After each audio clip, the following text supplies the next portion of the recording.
Et bonjour à toutes et à tous, je suis très content de vous retrouver pour un nouvel épisode de Après la thèse avec mon amie, ma collègue Cécile. Comment ça va ? Ça va super bien, et toi ? Eh bien oui, très bien, je suis content. Aujourd'hui, on reçoit Aurel. Salut Aurel. Salut, Ça va ? ça va, tout bien? Pas trop stressé, c'est bon ? Non, très bien. Non, mais non, c'est dans le doute. Du coup, traditionnel, moi je fais un petit point géographie, un petit point météo, comme à chaque fois, normalement, maintenant les gens ont l'habitude. Donc, Cécile, On est sur un temps d'Allemagne ouais, moins beau qu'en France. ouais, c'est pas fou. Je suis un peu nostalgique en ce moment. Ouais, non, je comprends. Alors, Aurel, nouveau pays. Ça, c'est chouette. Là, on a un pays, on n'y est jamais allé. On n'y est jamais allé. Oh la vache, quelle faute de liaison. On n'y est jamais allé. Moi, à titre personnel, j'y ai jamais mis les pieds. Aurel, tu nous appelles d'où ? Alors, moi, je suis en Estonie. Je suis à Tartu. Alors, c'est pas la capitale, mais c'est la ville universitaire d'Estonie. Petite ville.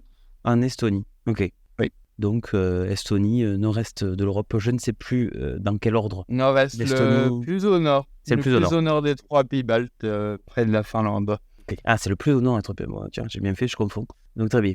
On est sur quelle météo, toi, du coup ? Parce que on ne sait même pas, nous. Quel temps il fait là-bas ? Alors, c'est exceptionnel cette année.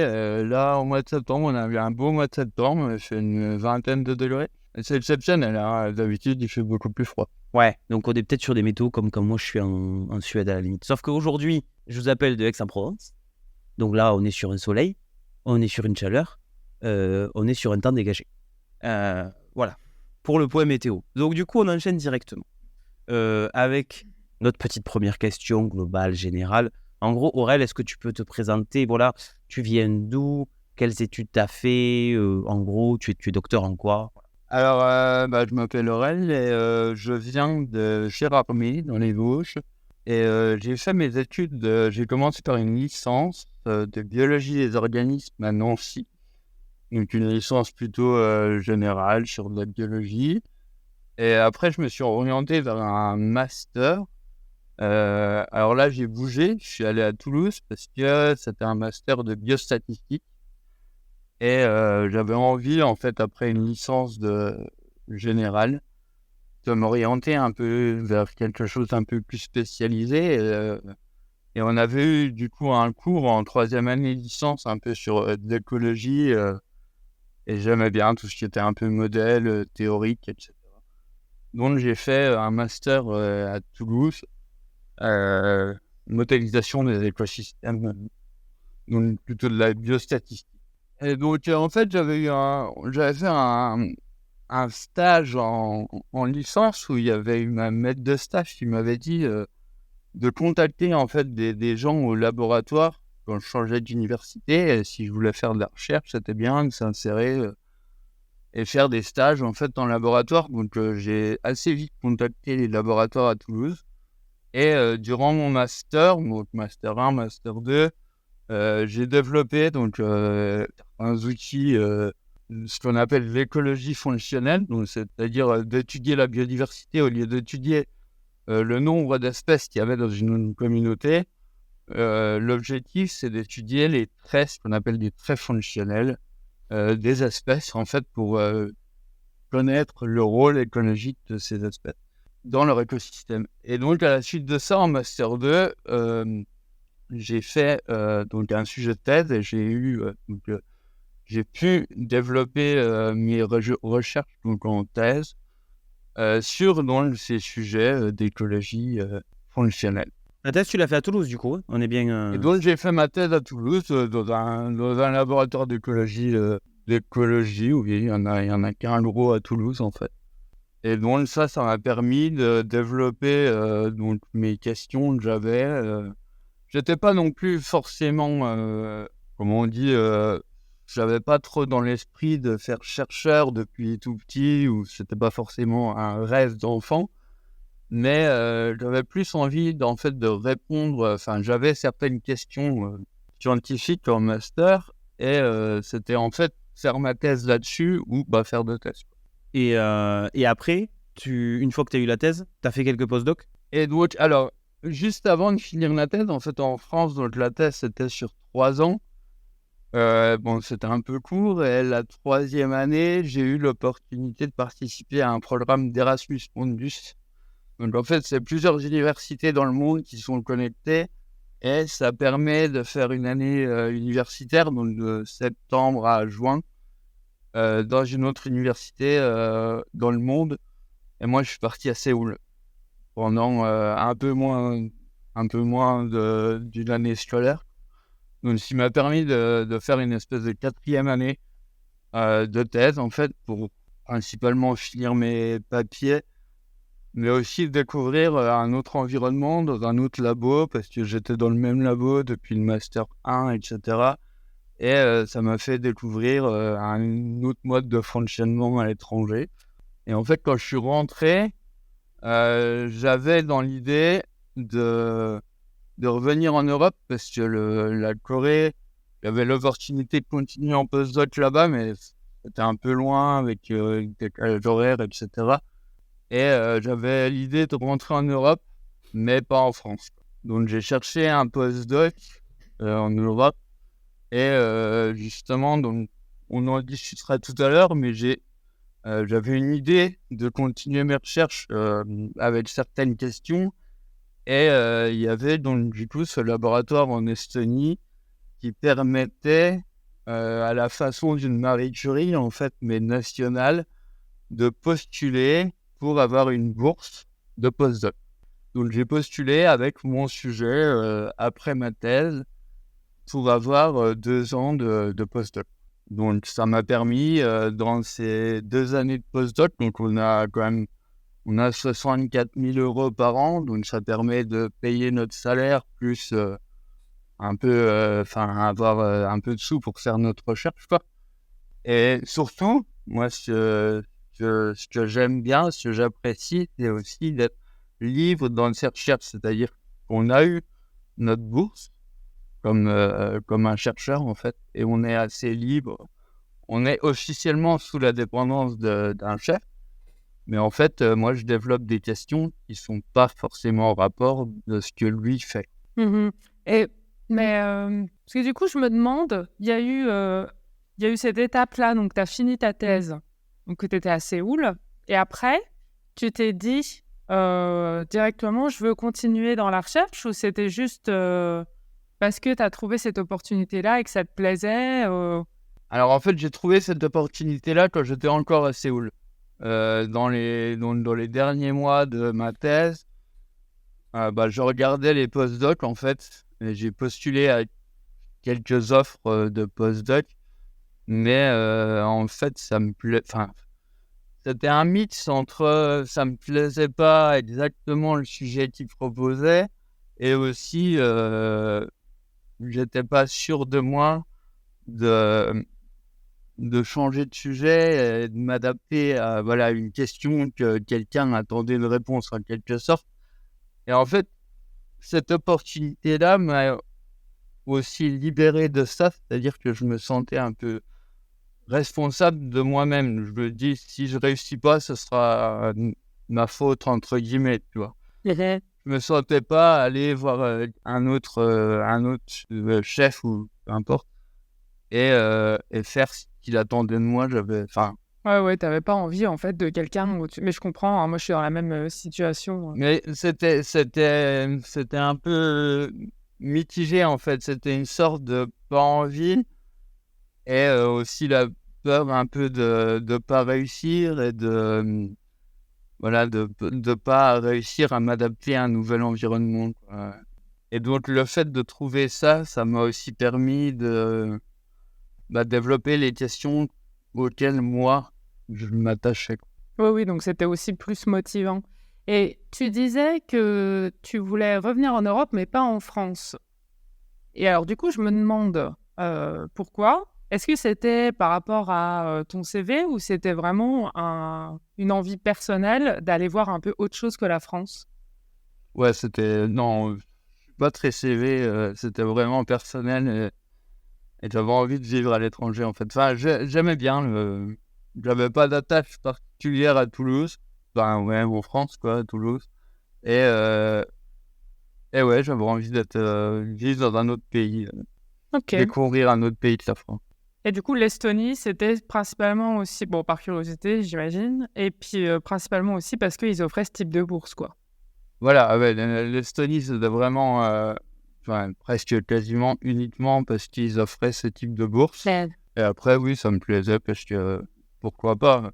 Mais c'était vraiment un pays que quand j'ai vu où c'était, je savais presque pas le placer sur la carte, ni je connaissais absolument rien de. C'est pas des pays qu'on connaît très bien, alors que pourtant ils sont productifs. Les trois, quand je dis ils, c'est les trois pays baltes. Oui, mais surtout ici, Tartu, il y a moins de 100 000 habitants.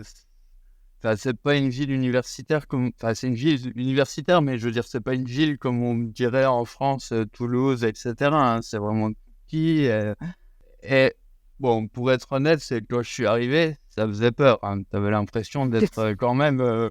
Voilà, tu te demandais où t'arrivais, quoi. Hein. Mais Ah oui, écoutez, on passe un bonjour à tous les Estoniens qui nous écoutent. Voilà, au cas où, dans le doute. C'est ça. ouais, non mais.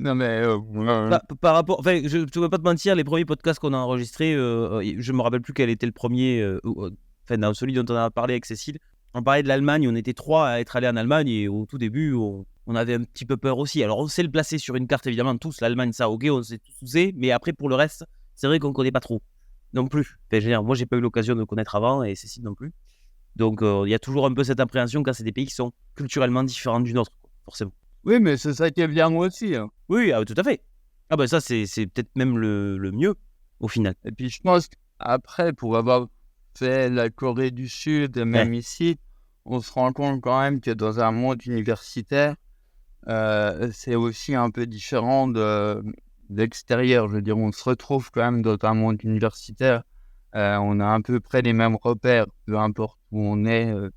Déjà, ne serait-ce des sujets, des personnes qu'on rencontre, c'est quand même des gens, soit on a lu leurs papiers, soit on les connaît, etc. C'est quand même un monde un peu à part. Non, c'est sûr. Et puis même. Ça aide aussi de s'insérer. Bah oui, puis tu te retrouves aussi avec des gens qui, eux aussi, ont voyagé, pour la plupart, et qui connaissent aussi ce que c'est de s'installer dans une nouvelle ville. Ça aide aussi. En plus, je pense qu'en Allemagne, c'est un peu pareil. Il y a aussi beaucoup d'étrangers. Après, en Estonie, le pays en lui-même est assez petit. Ça fait que là, moi, je suis dans un labo où, je veux dire, il y a plus d'Européens, d'étrangers que d'Estoniens. Donc, tout est en anglais. Et c'est plus facile de s'insérer. Moi, je suis arrivé en même temps qu'un Espagnol. Donc, ça a permis aussi, voilà, on habitait ensemble au début, ça nous a permis aussi tous les deux s'imprégner de la culture, etc. Donc, c'est pour ça aussi que je voulais un peu l'Europe aussi, c'est qu'on se retrouve entre Européens et tu arrives à quand même à partager des choses. La Corée, c'était un peu loin, j'étais tout seul comme étranger, donc c'était plus dur de s'intégrer. Ouais. Du coup, juste avant de poursuivre, en gros, je retiens 2 éléments que moi je ne savais pas, donc je me dis ça peut même de faire un point. Premièrement, je ne savais pas que Erasmus Mundus était aussi dispo quand on était en doctorat. Donc ça, c'est un premier élément. Pour ceux qui ne le savent pas, ben voilà, sachez-le. Pour moi, l'Erasmus, voilà. Et en postdoc aussi. Et en postdoc voilà. aussi. Bon, alors ça c'est vraiment... Par contre, après, il faut faire partie du réseau de facultés qui en fait partie. Oui, bien sûr, tout à fait. À la base, Erasmus est un projet qui est européen et puis donc je sais que ça a bien marché dans le monde entier, ils ont voulu l'étendre, donc d'où le fameux Erasmus Mundus. Et je pensais vraiment que ça s'arrêtait au master, clairement, et que donc je savais même pas qu'il y avait un doctorat, alors encore moins un post-doctorat qui, sur le papier, ne sont pas des études universitaires à proprement parler. Mais c'est bon, voilà, ça c'est la marque a tellement bien marché que ça s'est étendu. Donc ça c'est chouette, donc ça c'est le premier élément. Et le deuxième élément aussi, j'imagine que Cécile, tu seras d'accord avec moi, parce qu'on a, moi j'ai une expérience un petit peu similaire aussi. Et Cécile aussi, c'est le côté les postdocs ne sont pas que des appels d'offres auxquels on répond. Ça peut être aussi, d'ailleurs les doctorats aussi, hein. Mais les postdocs, voilà, si jamais il y a des gens qui sont en doctorat et qui cherchent des postdocs, c'est normal qu'au tout début vous cherchiez sur des plateformes qu'on vous conseille, des appels d'offres, machin, tout ça, etc. Mais sachez aussi que, et la preuve avec Aurel, Cécile l'a fait aussi, je l'ai fait aussi, vous pouvez aussi venir soit candidater sur des bourses qui sont, j'ai envie de dire, vierges, quoi, en gros, de tout sujet, peut-être la thématique, genre l'écologie et puis fin de l'histoire, soit carrément même voir avec un directeur, une directrice qui a un financement et qui qui est OK pour faire un projet dans la thématique que nous on maîtrise, mais qui nous laisse un petit peu designer le. Moi, c'est ce qui s'est passé avec la Suède.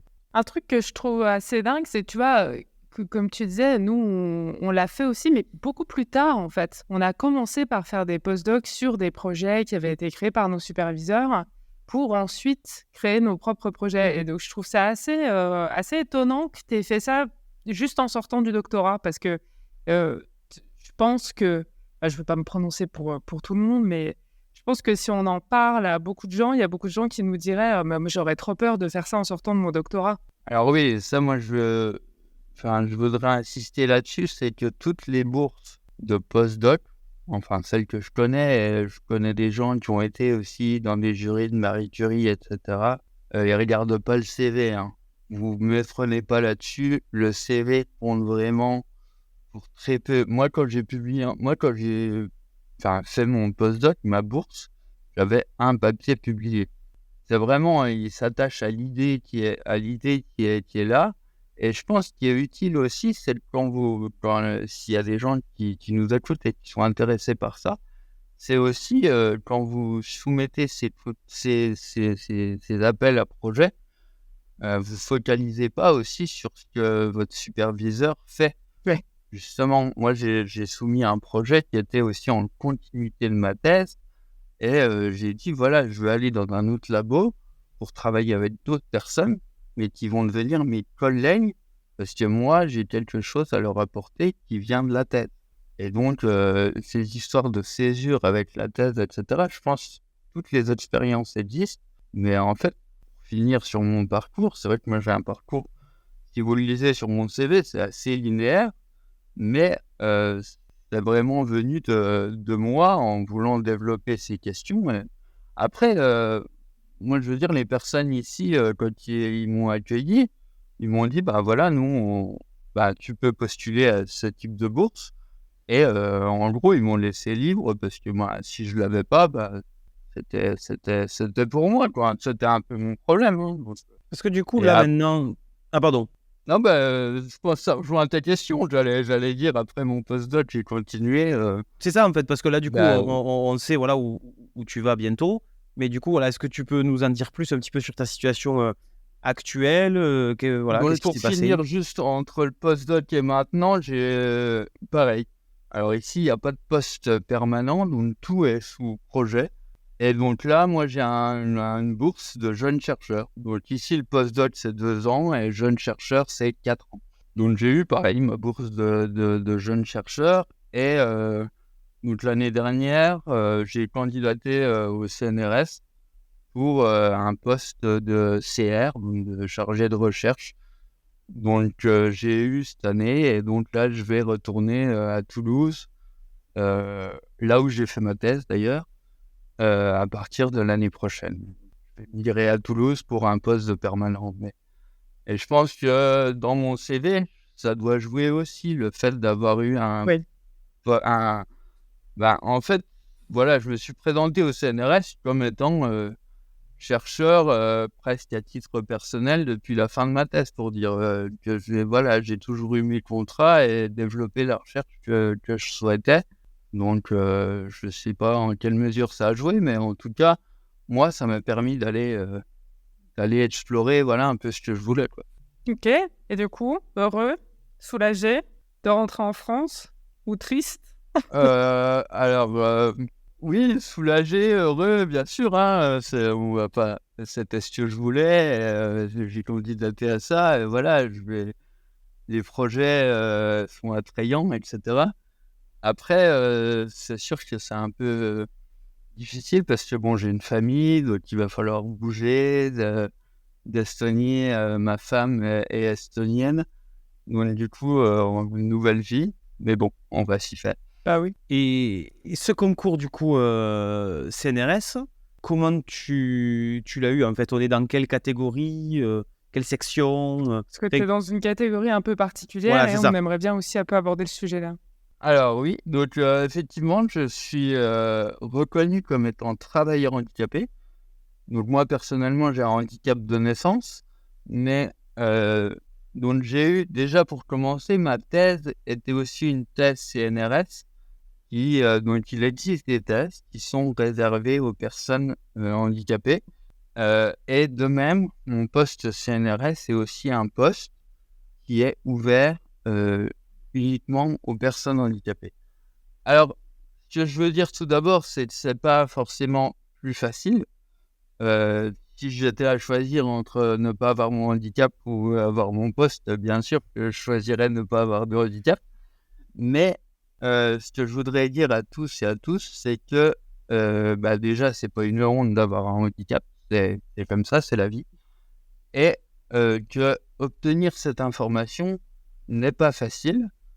Moi, ma thèse, on m'a dit, c'était un bruit de couloir, en fait. Je l'ai entendu entre deux portes. Il existait des thèses réservées aux handicapés. Donc, il y a des thèses CNRS, mais il y a aussi des thèses à l'échelle des écoles doctorales ou de l'université. Donc, si vous êtes en situation de handicap, n'hésitez pas à vous faire connaître.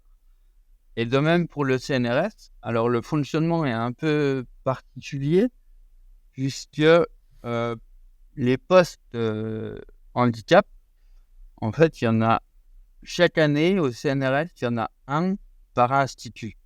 Donc, il y a je ne sais plus combien d'instituts. Moi, en écologie, j'appartiens à l'INE. Et l'ouverture, c'est une ouverture de poste avec un intitulé. Et pour ouvrir ce type de poste, il faut que le directeur de votre laboratoire d'accueil fasse remonter ça à l'INE. Et c'est l'INE qui décide quel poste est ouvert.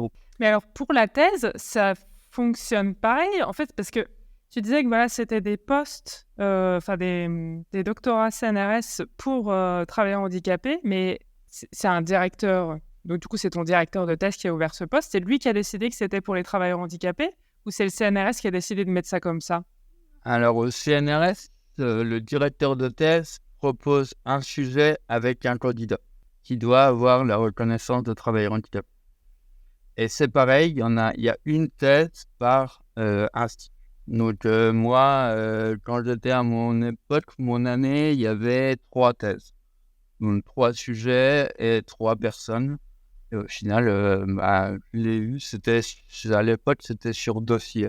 Mais je sais pas, peut-être que ça a changé. Ok. Mais en tout cas, oui, c'est le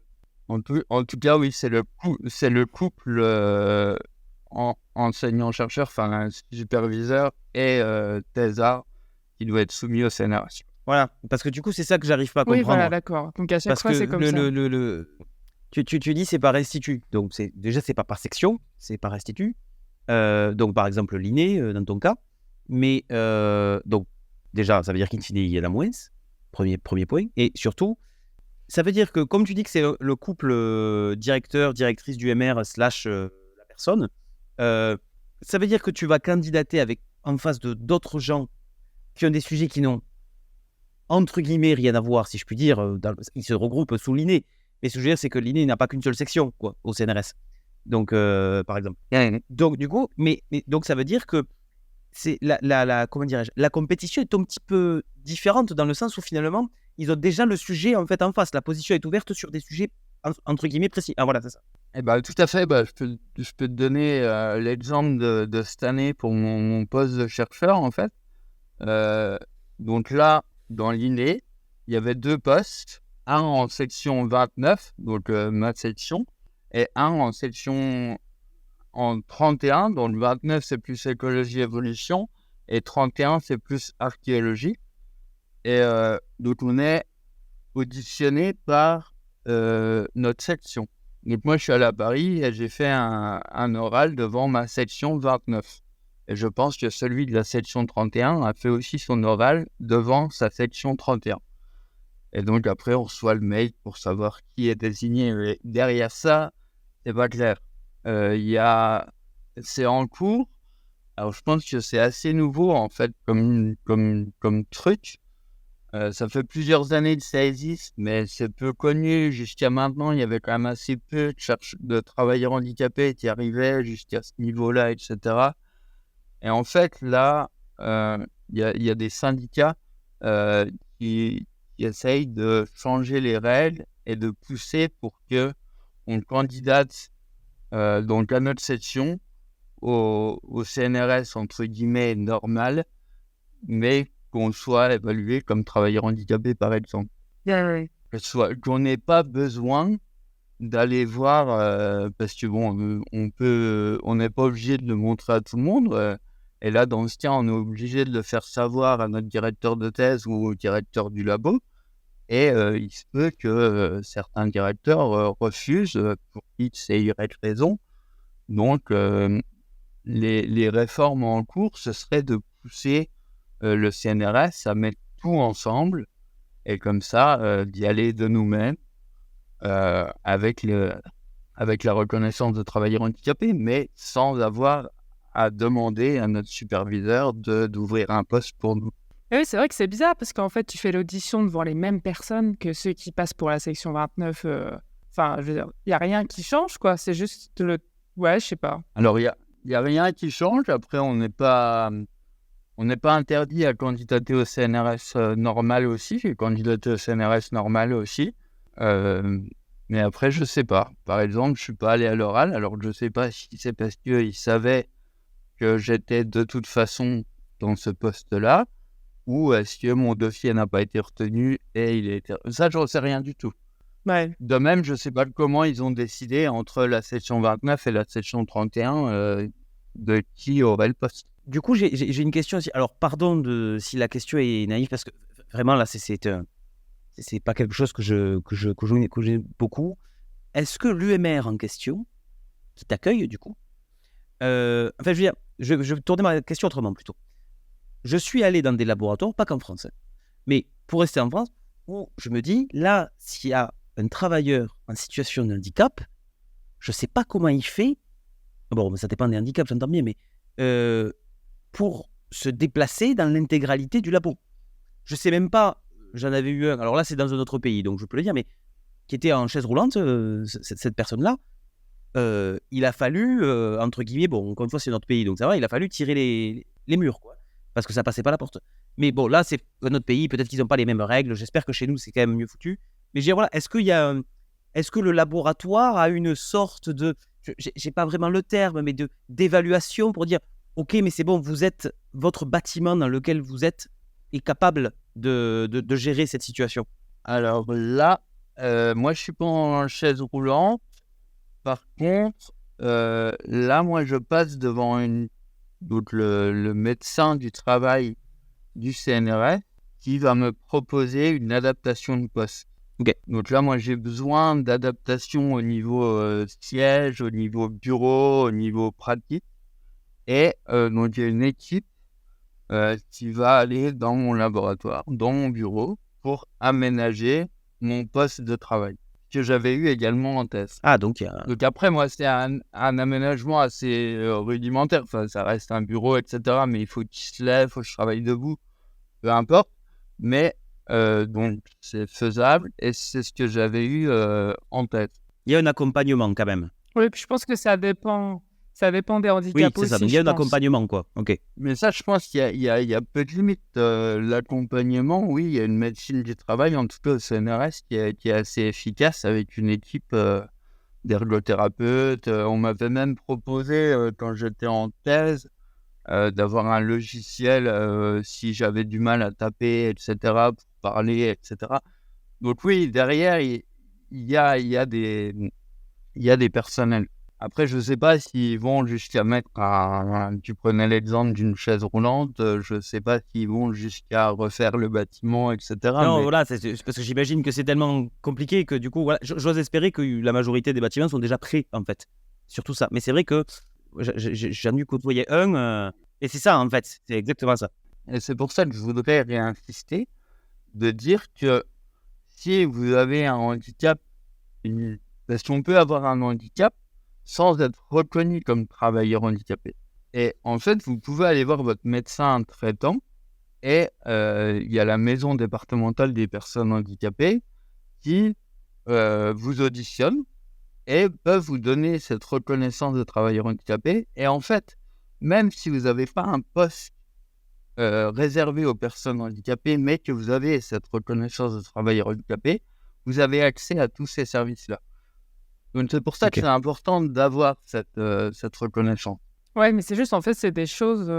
c'est bien de le dire parce que je pense qu'il y a beaucoup de gens qui ne le savent même pas. Nous, on n'envoie jamais des infos Ah, mais là-dessus. complètement. C'est-à-dire que maintenant, je saurais quoi répondre. Mais jusqu'à il y a 1 heure, je ne savais pas quoi répondre.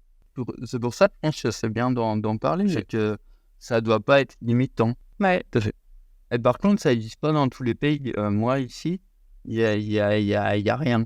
Donc, Ouais, c'était la dernière question que j'avais justement, effectivement. Est-ce que du coup, et ton déplacement aussi qui était quand même dans un programme européen qui était Erasmus, est-ce qu'il y avait quelque chose en Corée du Sud ou pas du tout? non, mais après, moi, j'ai pas... Enfin, j'ai pas... Je pense que j'aurais eu besoin d'adaptation, j'aurais pu demander. Ok. Après, moi, j'arrive à me déplacer aussi et j'ai pas eu besoin. Mais je pense que si le besoin s'en fait sentir, en tout cas, il faut poser la question. Oui, c'est ça, faut pas hésiter, en fait. Parce qu'il y a des choses qui Je existent. pense qu'il faut pas hésiter et je pense que le plus dur, c'est de trouver les informations. Et dans l'université à Toulouse, il y a un service médical et je pense que dans de plus en plus d'universités, il y a un service pour justement les personnes handicapées.